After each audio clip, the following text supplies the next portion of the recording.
Hello, മറ്റു വീഡിയോയിലേക്ക് എല്ലാവർക്കും സ്വാഗതം. എൻ്റെ പേര് ടോണി. കഴിഞ്ഞ വീഡിയോകൾ കാണുകയും സപ്പോർട്ട് ചെയ്ത എല്ലാ ഫ്രണ്ട്സിനും നന്ദി. പിന്നെ 1-2 ഫ്രണ്ട്സ് എനിക്ക് മെസ്സേജ് അയച്ചായിരുന്നു, നമ്മൾ പുതിയതായിട്ട് ചാനലിൽ അപ്ലോഡ് ചെയ്യുന്ന വീഡിയോസിൻ്റെ നോട്ടിഫിക്കേഷൻ കിട്ടുന്നില്ലെന്ന്. അപ്പോൾ അതിന് ചെയ്യേണ്ടത് ബെൽ ബട്ടണിലൊന്ന് ക്ലിക്ക് ചെയ്തിട്ട് ഓൾ എന്നുള്ളൊരു ഓപ്ഷൻ ഉണ്ട്. ആ ഓപ്ഷനിലേക്ക് മാറ്റി ചേഞ്ച് ചെയ്തിട്ടുണ്ടെങ്കിൽ എല്ലാ നോട്ടിഫിക്കേഷൻ കിട്ടുന്നതായിരിക്കും. അപ്പോൾ നമുക്ക് വീഡിയോയിലേക്ക് പോകാം.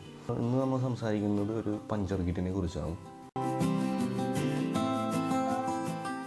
പഞ്ചർ കിറ്റ് എന്ന് പറഞ്ഞിട്ടുണ്ടെങ്കിൽ നമ്മൾ സൈക്കിൾ എടുത്തതിന് ശേഷം ഏറ്റവും അത്യാവശ്യമായിട്ട് നമ്മൾ വാങ്ങിയിട്ടുള്ള അല്ലെങ്കിൽ വാങ്ങിയിരിക്കേണ്ട ഒരു വസ്തുവാണ് പഞ്ചർ കിറ്റ് എന്ന് പറയുന്നത്.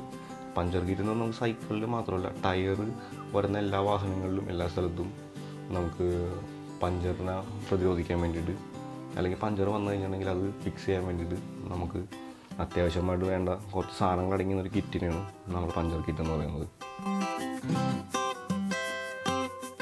പഞ്ചർ കിറ്റിൽ മെയിനായിട്ട് അടങ്ങിയിരിക്കുന്നതെന്ന് വെച്ചിട്ടുണ്ടെങ്കിൽ 4 സാധനങ്ങളാണ്. ഒന്നാമത് ഇത് ഗമ്മാണ്, പിന്നെ രണ്ടാമത് നോക്കുകയാണെങ്കിൽ ഇത് പാച്ച്, മൂന്നാമത്തത് ഒരു സാൻഡ് പേപ്പറിൻ്റെ പീസാണ്, പിന്നെ നാലാമത്തത് ലിവറിൻ്റെ കാര്യം നോക്കുകയാണെങ്കിൽ ഇത് ലിവർ 2 ഉണ്ടാവും. ഇതിൽ ഇപ്പോൾ നമ്മൾ സൈക്കിളിൻ്റെ പഞ്ചർ കിറ്റിനെ കുറിച്ചാണ് പറയുന്നതുകൊണ്ട് ഈ കിറ്റിൽ ഉപയോഗിച്ചിരിക്കുന്ന പ്ലാസ്റ്റിക് കൊണ്ടായിരിക്കുള്ളൂ ഈ ലിവർ മാനുഫാക്ചർ ചെയ്തിരിക്കുന്നത്. കാര്യം എന്ന് വെച്ചിട്ടുണ്ടെങ്കിൽ അത് കോമ്പാക്റ്റും ലൈറ്റ് വെയിറ്റും ആകുന്നതിന് വേണ്ടിയിട്ടാണ്. ലിവർ ഉപയോഗിച്ചാണ് നമ്മൾ ട്യൂബിനെ ടയറിൻ്റെയും റിമ്മിൻ്റെയും ഉള്ളിൽ നിന്ന് പുറത്തേക്ക് എടുക്കുന്നത്. അതിന് വേണ്ടിയിട്ടാണ് നമ്മൾ ഈ ലിവർ ഉപയോഗിക്കുന്നത്. ബൈക്കിൻ്റെയോ അല്ലെങ്കിൽ കാറിൻ്റെയോ പഞ്ചർ കിറ്റാണെങ്കിൽ നോക്കുകയാണെങ്കിൽ അതിലും ലിവർ ഉണ്ടാവും, പക്ഷേ അതിൽ ഉപയോഗിച്ചിരിക്കുന്നത് സ്റ്റീലോ അതുപോലെ ഏതെങ്കിലും മെറ്റൽ കൊണ്ട് മാനുഫാക്ചർ ചെയ്തിരിക്കുന്ന ലിവേഴ്സ് ആയിരിക്കുള്ളൂ. ഇതിപ്പോൾ നമുക്ക് എസെൻഷ്യലായിട്ട് വേണ്ടത് 2 ലിവറാണ് സൈക്കിളിൻ്റെ പഞ്ചർ ഫിക്സ് ചെയ്യുന്നതിന് വേണ്ടി വരുന്നത്. പിന്നെ അതിനുശേഷം നമ്മൾ ഉപയോഗിക്കുന്നത് ആ പഞ്ചറുള്ള സ്ഥലം നമ്മൾ റബ്ബ് ചെയ്ത് കുറച്ച് റഫാക്കും. അതിന് വേണ്ടിയിട്ടാണ് സാൻഡ് പേപ്പർ ഉപയോഗിക്കുന്നത്. പിന്നെ അതിനുശേഷം നമുക്ക് ഉപയോഗിക്കേണ്ടിരുന്നത് ഗമ്മാണ്. ഗമ്മെന്ന് വെച്ചിട്ടുണ്ടെങ്കിൽ ഈ പാച്ചിൽ ഫസ്റ്റ് തന്നെ നമ്മൾ തേക്കേണ്ടി വരുന്നത് ട്യൂബിലാണ്. ഈ സാൻഡ് പേപ്പർ വെച്ച് റബ്ബ് ചെയ്ത് അതൊരു റഫ്നെസ് കൊണ്ടുവന്നതിന് ശേഷം ആ ഒരു തുടച്ച് കളഞ്ഞതിന് ശേഷം അവിടെ നമ്മൾ ഈ ഗം അപ്ലൈ ചെയ്യാം. ചില പാച്ചുകളിൽ നമുക്ക് ഗം അപ്ലൈ ചെയ്യേണ്ടി വരാറില്ല. പാച്ചിലുള്ള ഗമ്മിൻ്റെ സ്ട്രെങ്ത് കുറവായതുകൊണ്ട് നമുക്ക് അപ്ലൈ ചെയ്യേണ്ടി വരും. അപ്പോൾ ഈ ഇരിക്കുന്ന പാച്ചിൽ അപ്ലൈ ചെയ്യേണ്ടതാണ് അവർ പറയുന്നത്, പക്ഷേ നമ്മളത് പഞ്ചർ ഫിക്സ് ചെയ്യുമ്പോൾ നമ്മൾ ചെയ്യാറുണ്ട്.